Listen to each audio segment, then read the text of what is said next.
Donc dans Illustrator, vous allez ouvrir le motif de la lune et des étoiles qu'on avait mis au point.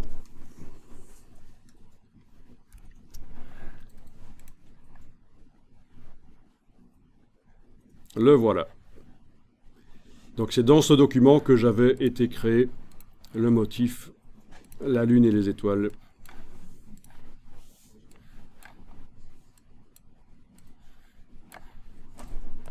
Ils sont là, hein. On avait même fait 2 variantes.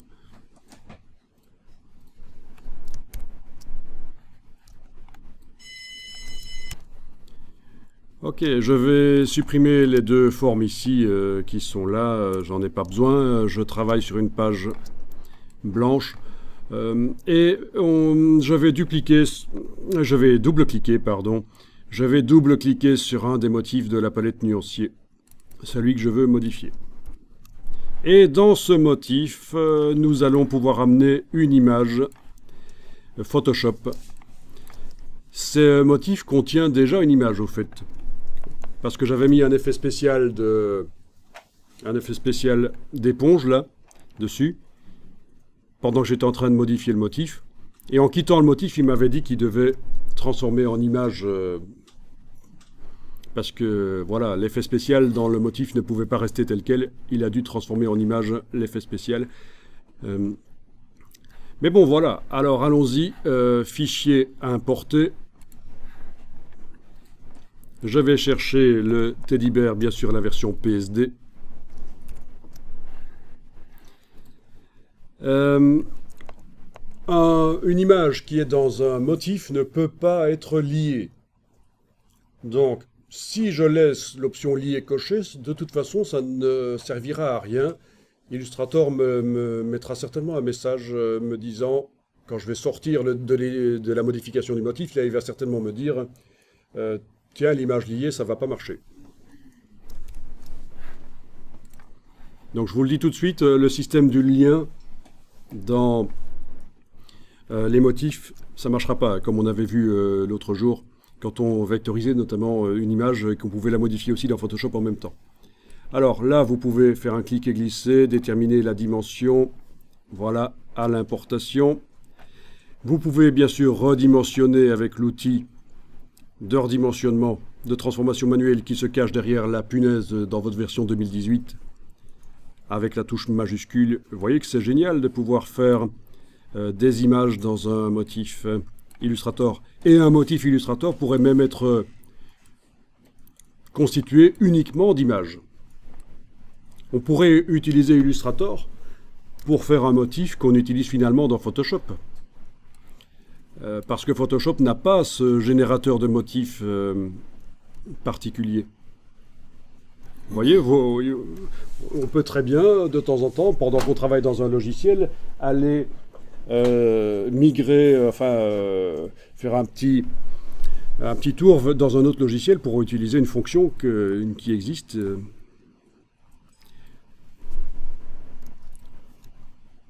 Voilà, donc ça c'est l'image liée. Hein. Il y a les diagonales, mais je vous dis tout de suite que ça va poser problème.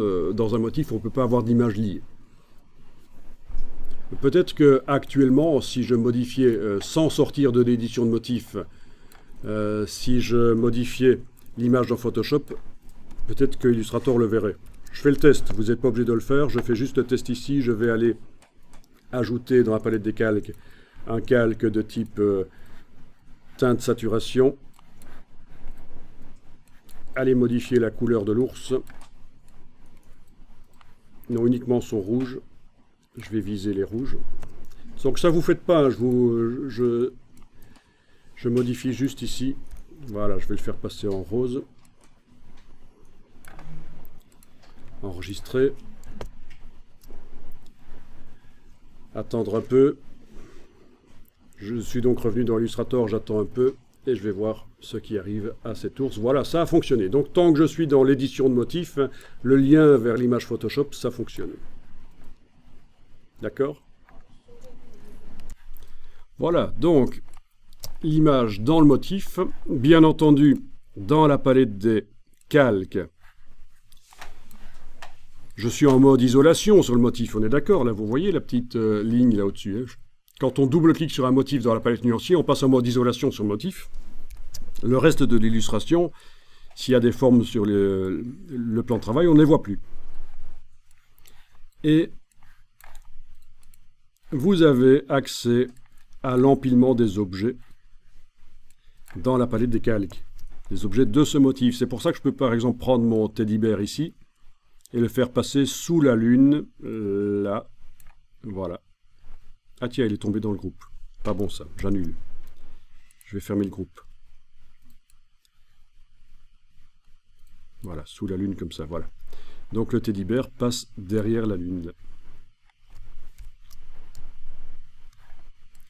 Donc ça se gère comme une illustration tout à fait habituelle.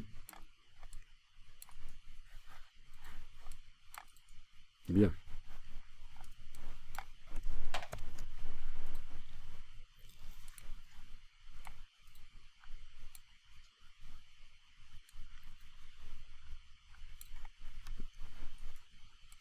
Donc je testais juste pour voir, mais ça n'est pas très intéressant finalement de faire ce que je voulais faire. Bien, alors je vais maintenant sortir, on va sortir de l'édition du motif en cliquant, oui on peut cliquer sur terminer ou alors cliquer plusieurs fois sur la flèche ici. Non, on n'a pas le choix. Si, on a le choix. C'était cliquer plusieurs fois sur la flèche. Il y a juste qui m'a affiché un message. Les motifs ne peuvent pas contenir d'objets liés. Cliquez sur annuler pour rester dans le mode de modification. Cliquez sur OK sans redéfinir le motif. Eh bien oui. Voilà. Donc, je dois quitter. Je dois revenir dans l'édition du motif. Et il faut absolument faire attention. Quand vous importez l'image Photoshop, il ne faut pas cocher l'option liée. Parce que contrairement à ce que je croyais qu'à la sortie du motif, à la sortie de l'édition du motif, il allait me dire qu'il devait l'incorporer. Même pas. Il ne veut pas la mettre. Donc, je fais fichier importer. Au moment où j'importe l'image, je ne coche pas l'option liée. Voilà l'ours ici. Bien. Transformation manuelle. Il n'y a pas les diagonales, donc c'est pas une image liée, là, on est certain. Voilà. Ensuite, j'avais fait palette des calques, je l'avais fait passer en dessous de la lune. Voilà. Ok, là ça devrait marcher. Je quitte l'édition du motif avec la petite flèche. Il ne m'a pas mis de message. L'ours est intégré au motif. Si je crée n'importe quelle forme ici,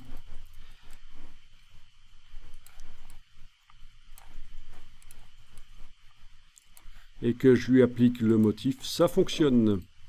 On a du pixel dans un motif vectoriel.